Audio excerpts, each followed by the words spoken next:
आखिर क्या कारण है कि अमित शाह जी को अब नीतीश पर भरोसा नहीं? इस बार बिहार की जनता ने भी मन बना लिया है कि 20 साल वाली खटारा सरकार अब बिहार में चलेगी नहीं, रिपीट नहीं होगी। कुछ दिन पहले तो एनडीए के बैठक में पीछे चौधरी जी आप लोग क्या कर रहे थे भाई? नीति आयोग की रिपोर्ट में बिहार सबसे गरीब राज्य, बिहार सबसे बेरोजगार, बिहार में सबसे ज्यादा पलायन, बिहार में न कारखाना, न निवेश, न उद्योग, न धंधा, चिकित्सा शिक्षा सबसे नीचे स्तर पे, प्रति व्यक्ति आय बिहार सबसे कम, प्रति व्यक्ति निवेश बिहार में सबसे कम।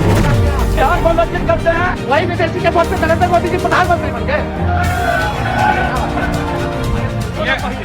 पहले तो थे ना, जब उम्र तुम्हारा कम था, तुम्हारे पिताजी 7 साल मंत्री, हमको 9 महीना नहीं दे रहे, हमने दूसरे को दे दिया, बीच में 1.5 साल आप लोगों को भी दिया, लेकिन आप लोग नहीं कर रहे थे तो छोड़ दिया। चुनाव लड़ने में अंडमान जितना बोलना है बोलते रहिए। नमस्कार, मैं रवीश कुमार आशा करता हूं कि आप लोग अच्छे होंगे और सुखी होंगे।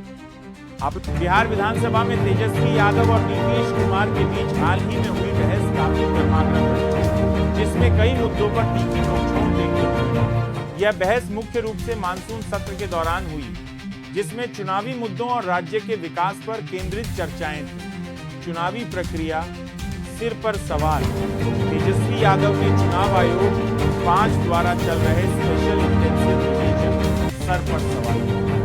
उनका आरोप है कि यह प्रक्रिया पारदर्शी नहीं और इसका उद्देश्य मतदाताओं के नाम हटाना है।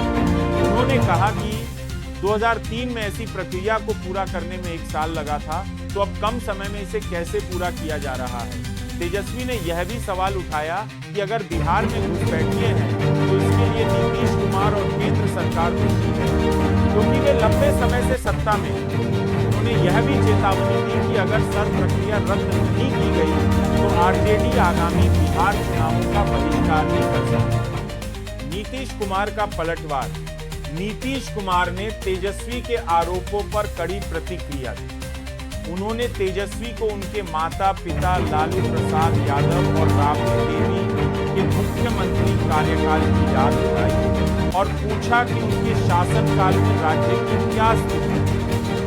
नीतीश कुमार ने कहा कि उन्होंने आरजेडी से नाता इसीलिए तोड़ा क्योंकि वे आरजेडी सही काम नहीं कर रहे थे। उन्होंने दावा किया कि उनकी सरकार ने महिलाओं और मुसलमानों सहित सभी वर्गों के लिए काम किया, जबकि तेजस्वी एक बच्चे और उन्हें तब की स्थिति का अंदाजा नहीं।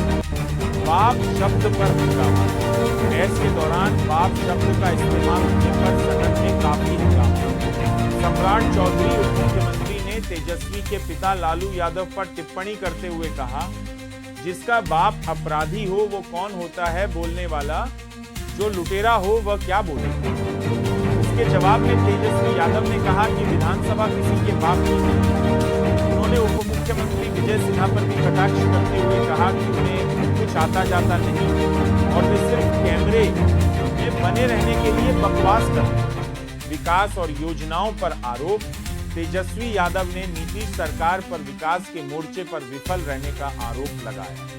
उन्होंने कहा कि नीतीश सरकार उनकी बेटी योजनाओं की नकल कर रही है, जैसे मुफ्त बिजली और महिला भत्ता। तेजस्वी ने आरडब्ल्यूडी ग्रामीण कार्य विभाग में 1000 करोड़ रुपए के भ्रष्टाचार का भी आरोप लगाया और कहा कि हर घर नल का जल योजना में भी हजारों करोड़ रुपए की लूट। उन्होंने यह भी कहा कि मुख्यमंत्री नीतीश कुमार बिहार के लिए विशेष आर्थिक पैकेज की मांग करते हैं, जबकि वे अब केंद्र सरकार का हिस्सा। अमित शाह और नीतीश कुमार के बीच तेजस्वी यादव ने दावा किया कि केंद्रीय गृह मंत्री अमित शाह को अब नीतीश कुमार के नेतृत्व पर भरोसा नहीं है। उन्होंने भाजपा को चुनौती दी कि अगर ऐसा नहीं है तो वे सार्वजनिक रूप से घोषणा करें कि नीतीश कुमार 2030 तक मुख्यमंत्री बने रहेंगे। संक्षेप, यह बहस आगामी बिहार चुनावों से पहले राजनीतिक दलों के बीच बढ़ते तनाव और चुनावी तैयारियों का एक संकेत है। इसमें व्यक्तिगत हमलों के साथ साथ विकास, भ्रष्टाचार और चुनावी प्रक्रिया जैसे महत्वपूर्ण मुद्दों पर ही आरोप प्रत्यारोप लगाए गए।